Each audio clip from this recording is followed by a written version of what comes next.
3. Assalamualaikum warahmatullahi wabarakatuh. Perkenalkan, nama saya Tias Masito Mutiara. Saya CGP Angkatan 10 Kota Palembang. Di sini saya akan mewawancara sebagai tugas demonstrasi kontekstual modul 3.1. Terima kasih. Wassalamualaikum warahmatullahi wabarakatuh.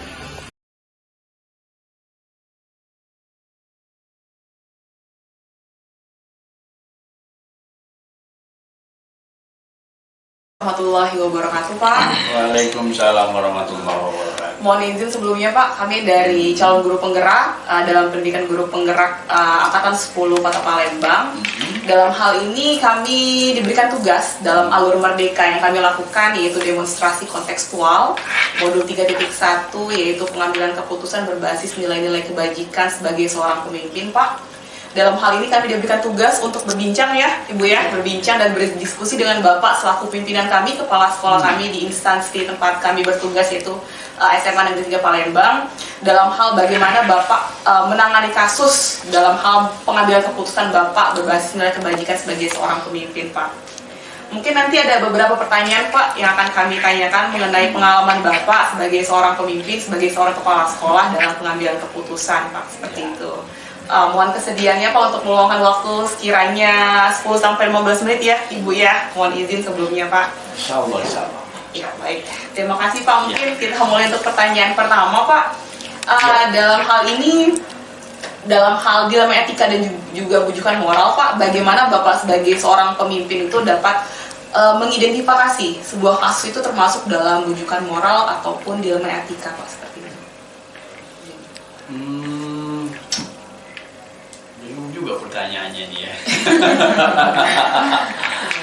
Ya, kasus dilema etika ya. Dilema, baru dengar saya itu dilema etika. Ya, intinya bahwa kasus-kasus yang ada di sekolah ini kan pasti kita lihat dulu. Kalau di dalam penyelesaiannya pastilah kita akan melihat kasus itu dulu seperti apa. Ya, bahasanya biasanya meneliti atau mengidentifikasi kasusnya itu dulu.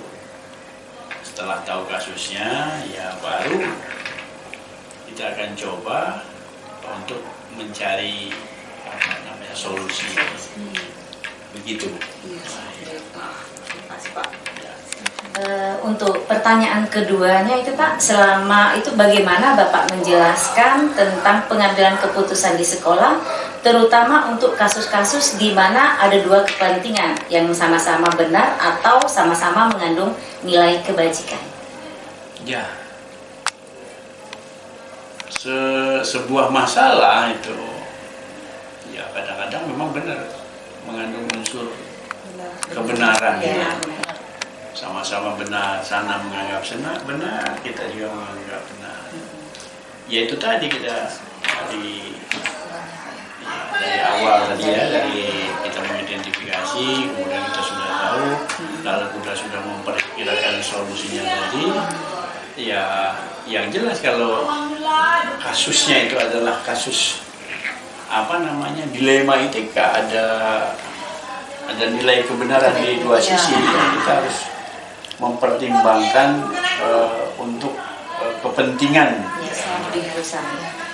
Ya, jangan sampai ada satu pihak yang sangat dirugikan. Mungkin seperti itu. Oke, Pak, izin untuk pertanyaan yang selanjutnya, pertanyaan ketiga ya, Pak ya. Kira-kira langkah-langkah atau prosedur seperti apa yang biasa Bapak lakukan dalam penanganan kasus selama ini, Pak? Kalau kita mengambil kasus di sekolah itu, ya misalnya kasus antara kasus siswa kan biasanya begitu. Kalau kasus guru sih jarang, yang paling banyak kasus siswa. Yang jelas kalau kita dalam menangani kasus-kasus sesuai pertanyaan tadi, apa tadi pertanyaannya yang berpedoman ya, pedoman. Ya tentunya kita akan melihat aturan dulu. Jadi bermula pada, kalau kita sudah tahu kasusnya, ya kita lihat aturan-aturan. setelah kita aturan, kita juga sama faktanya kayak gitu. betul, ya, kita akan cari bukti-buktinya tentang kasus itu. Mungkin perlu juga kayak klarifikasi juga. Ya, klarifikasi, kemudian juga data-data itu kan dikumpulkan tuh ya. Sama koordinasi mungkin Pak ya sama Ya, yang jelas atau sama.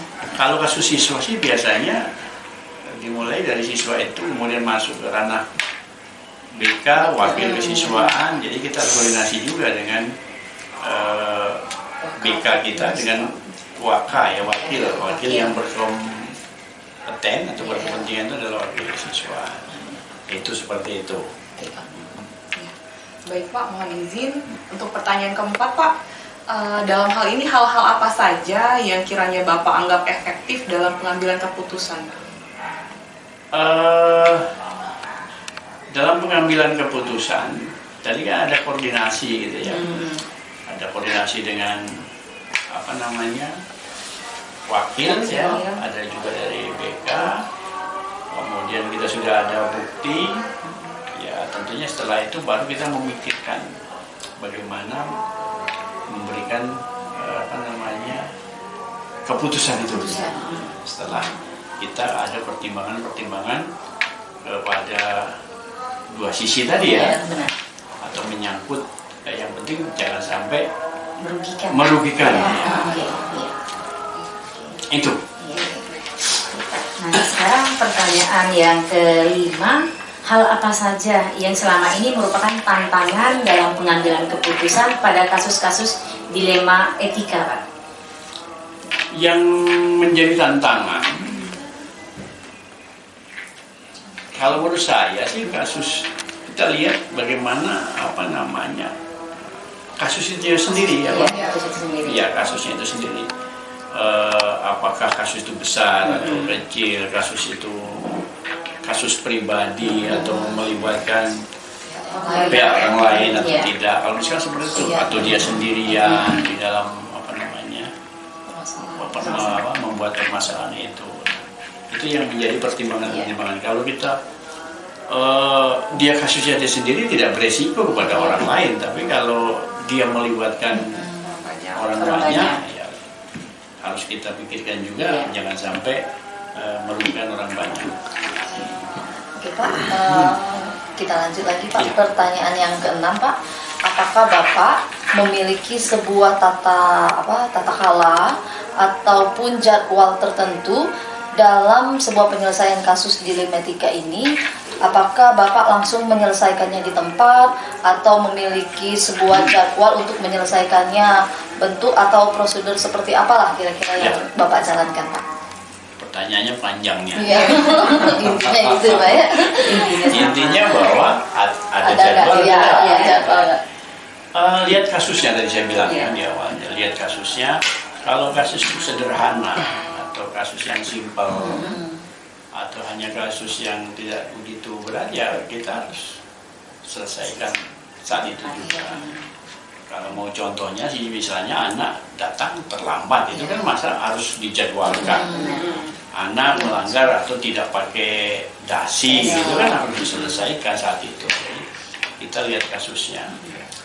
Kalau kasusnya berat, ya panjang, misalnya berkelahi, itu kan ada melibatkan anak berkelahi misalnya, dia harus panggil orang tuanya, harus melibatkan BK, melibatkan wali kelas, sudah itu juga ada wakil siswa. Nah itu pasti saya buat jadwal kapan pemanggilan orang tua, pasti itu pakai jadwal itu. Panggil orang tua, sudah selesai di BK, baru kalau memang harus bertemu dengan kepala sekolah, ya dijadwalkan lagi untuk bertemu kepala sekolah. Ada prosedurnya gitu ya Pak ya? Betul ya. Oke. Baik Pak, untuk pertanyaan yang ketujuh Pak, ada yang membantu Bapak atau seseorang atau faktor-faktor yang membantu Bapak untuk mempermudah dalam pengambilan keputusan Pak? Pengambilan keputusan itu biasanya partisipatif ya kalau menurut saya. Jadi partisipatif itu kepala sekolah tidak diktator, tidak mengambil keputusan langsung menurut dia sendiri, dan pasti ada pertimbangan-pertimbangan. Oleh karenanya pasti istilahnya sih bagi saya itu bukan membantu, jadi menjadi pertimbangan ya. Misalnya setelah ada data, ada fakta, ya kita lihat dari BK bagaimana pendapat BK, bagaimana pendapat wali kelas, bagaimana pendapat wakil kesiswaan. Nah itu menjadi pertimbangan untuk pengambilan keputusan. Nah itu jadi itulah yang membantu saya. Kalau kamu nanyanya ada yang membantu, itu yang membantu untuk pengambilan keputusan. Itu. Ya. Nah, sekarang pertanyaan terakhir Pak. Boleh. Yang terakhir dari semua pertanyaan tadi yang telah disampaikan, Iya. pembelajaran apa yang Bapak petik dari pengalaman Bapak dalam mengambil keputusan dilema etika ini? Ya. Bu Vita, Bu Linda. dan Bu Tias ya. Iya. Jadi pengalaman sih banyak, Iya. ya, pasti banyak. Seiring dengan perjalanan waktu itu sendiri untuk memimpin suatu lembaga atau sekolah itu pasti ada hal-hal yang mungkin di luar teori ya, di luar teori yang mungkin tidak kita bayangkan bahwa dalam seni memimpin itu kadang-kadang itu ada situasioner, harus menyesuaikan dengan keadaan, kondisi, situasi sekolah itu sendiri atau lembaga itu. Nah, pengalaman yang saya dapatkan ini ya, yang paling pokok adalah ketegasan. Ya. Nilai ketegasan ini tentunya untuk apa? Membuat kita itu bisa mengambil keputusan sesuai dengan fakta tadi. Lalu ketenangan.